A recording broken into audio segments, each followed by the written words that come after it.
Senhor esteja convosco. Ele está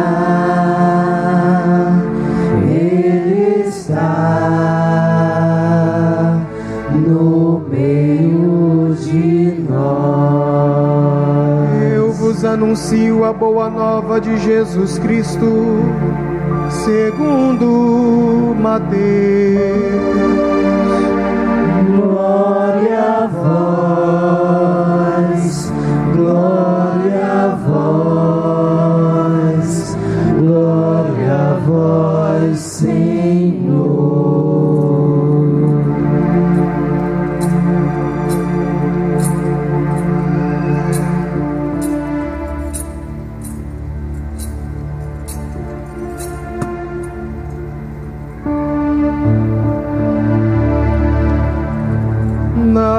Naquele tempo, disse Jesus a seus discípulos: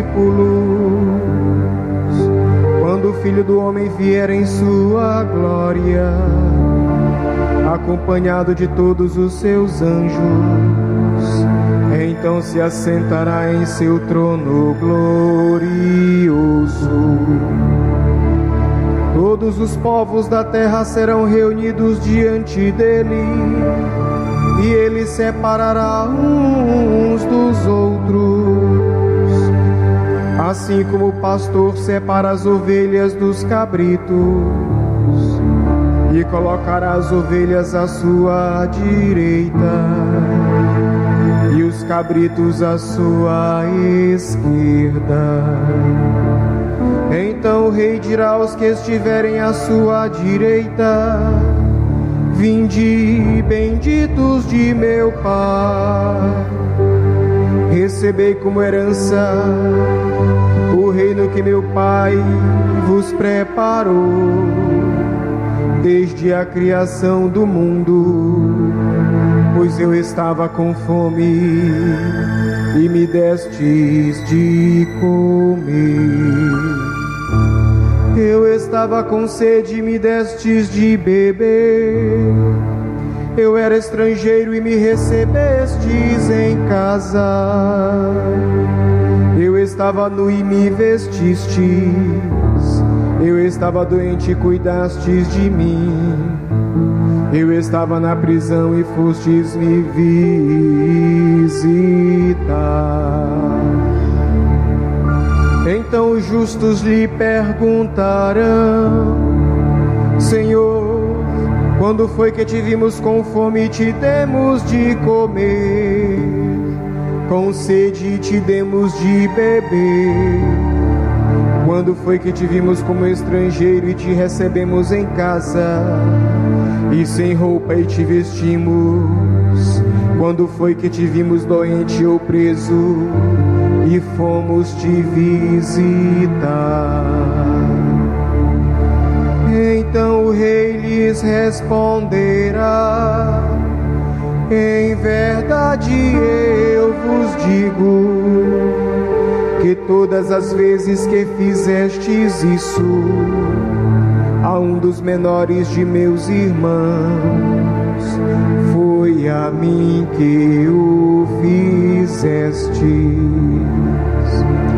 Depois o rei dirá aos que estiverem à sua esquerda: afastai-vos de mim, malditos, ide para o fogo eterno, preparado para o diabo e para os seus anjos. Pois eu estava com fome e não me destes de comer. Eu estava com sede e não me destes de beber. Eu era estrangeiro e não me recebestes em casa. Eu estava nu e não me vestistes.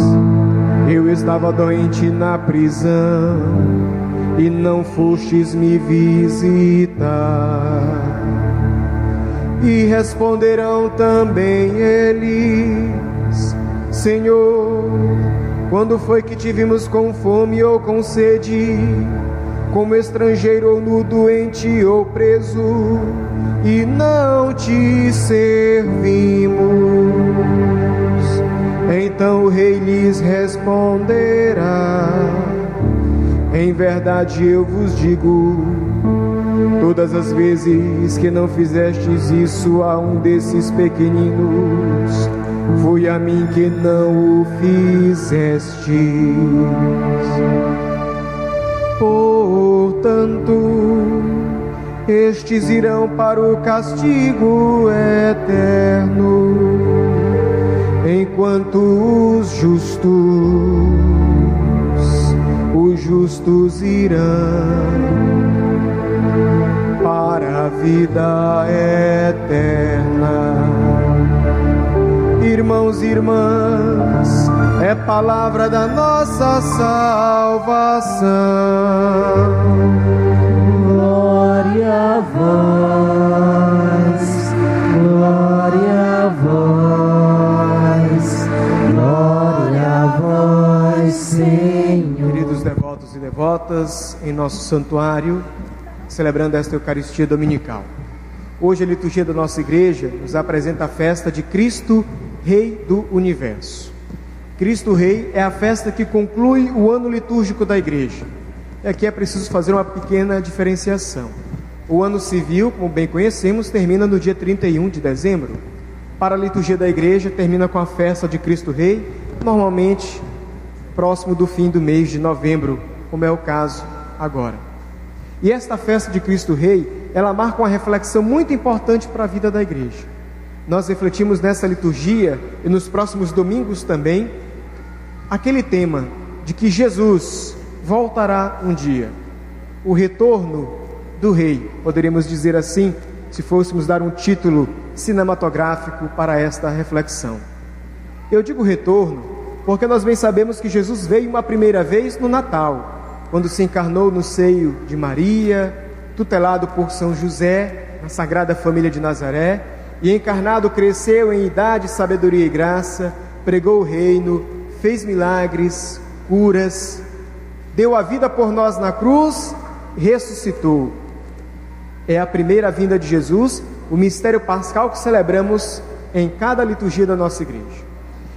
E um dia, e ninguém sabe quando, onde e como, ele vai retornar, e como nos diz o Evangelho, como rei pastor para julgar todas as ovelhas, todas as pessoas.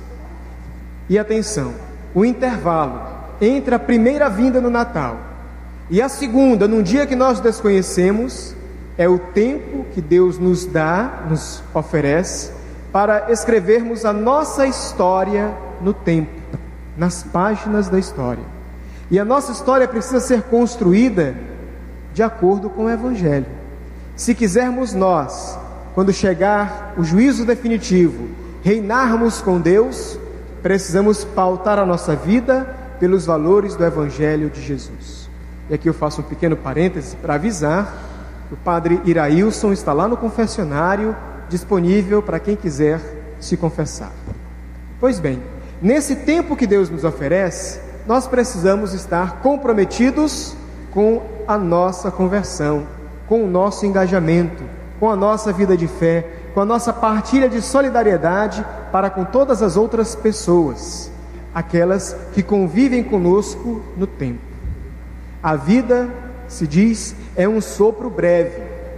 Talvez os mais longínquos vão viver 97, amanhã mesmo tem uma devota, uma paroquiana nossa que vai comemorar 97 anos, outros vão chegar aos 100 e tantos, talvez outros um pouco menos. Mas enquanto respiramos neste mundo, devemos investir tempo, energia, nossa garra, nossa força em vivermos, em pautarmos a nossa vida segundo o Evangelho de Jesus, porque só assim nós vamos receber a entrada ou a passagem para este reino definitivo que Jesus fala no Evangelho de hoje.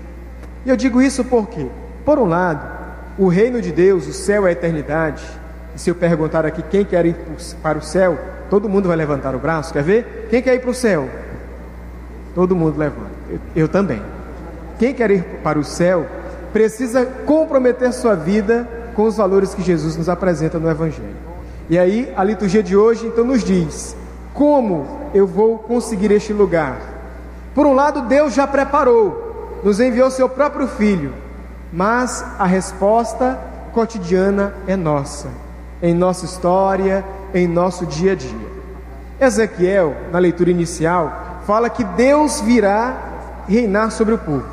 Naquela época, a profecia de Ezequiel estava se referindo porque, de certo modo, as lideranças civis e religiosas do povo, em muitos momentos fracassaram, foram infiéis à aliança, e o povo também não era nada santinho, muitas vezes quebrava o compromisso com Deus. Então Deus diz assim: então eu mesmo vou me aproximar, vou cuidar da ovelha gorda, sarar a ovelha enferma, procurar a ovelha que está perdida, eu vou cuidar do meu rebanho. Vocês já ouviram aquele ditado popular que diz: quem engorda o gado é o olho do dono, para dizer, Deus se sente não tanto dono, mas o nosso pai, e um pai que quer cuidar. Então, na plenitude dos tempos, ele envia seu próprio Filho, Jesus, para vir reinar conosco, pregar o reino, fazer os milagres e nos ensinar o caminho da eternidade.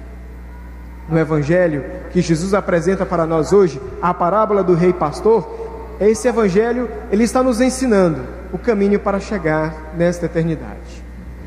No tempo, o rei chega diante do seu povo e diz: eu vou separar as ovelhas dos cabritos.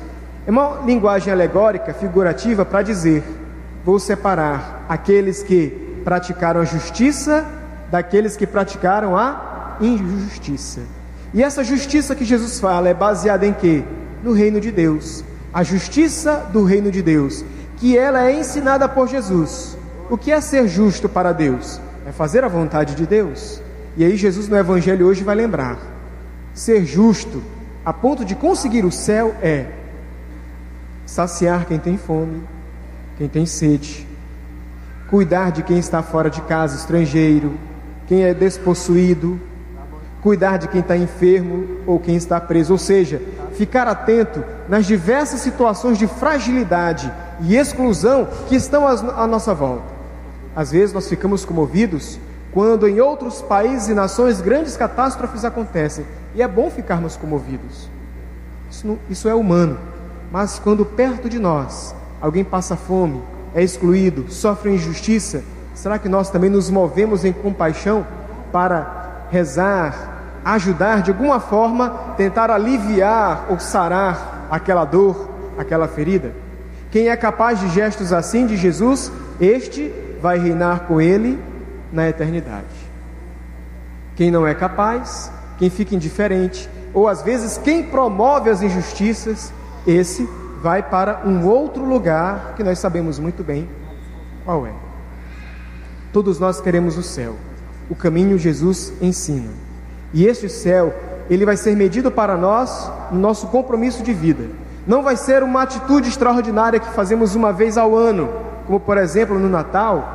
É comum que o coração esteja mais dócil para gestos de compaixão, e é bom, mas e durante o ano todo?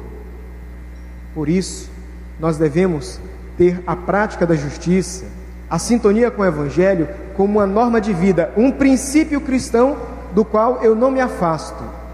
Eu sou cristão e quero praticar esses valores que Jesus me ensina no Evangelho, por dois motivos. Primeiro, porque eles são caminho de felicidade, e segundo, porque eles também são caminhos de eternidade. Para nós escrevermos a história nesse tempo e continuarmos ela na eternidade, somos convidados a seguir o caminho de Jesus, que dá a vida por nós na cruz, amor a ponto de entrega total da vida. É essa qualidade de amor que cada cristão, cada cristã é chamado a oferecer. Paulo pode concluir para nós a reflexão de hoje, escrevendo a Coríntios, falando da ressurreição dos mortos. Ele ensina que Cristo foi o primeiro a ressuscitar. Depois de Jesus, todos aqueles que com compromisso seguiram o seu caminho também vão ter acesso à eternidade. Responda no silêncio do seu coração: se Jesus voltasse hoje, voltasse agora, você já seria chamado a ficar do lado direito? ou você ficaria do lado esquerdo? O caminho para ficar do lado direito são as obras de justiça e misericórdia, uma vida cristã com frutos. Outro tema para concluir a nossa reflexão de hoje é que neste domingo, em particular, a nossa igreja celebra o dia do cristão leigo e da cristã leiga. Todos vocês, irmãos e irmãs, todos aqueles batizados e batizadas nas águas do batismo, como alguns serão batizados daqui a pouco, às 10 horas. Você é chamado a ser protagonista na sua fé. Não é chamado a ter uma fé infantil, de participar vez ou outra de alguns momentos da vida da igreja, mas é chamado a ter uma fé madura, que se compromete, que se engaja, que se identifica mais e mais com o Evangelho de Jesus. Cristo quer reinar em nossas vidas, Ele nos reina, e Ele reina sobre nós, nos dando o pão da sua palavra e o pão da Eucaristia. Palavra e Eucaristia são alimentos que nos conduzem à eternidade.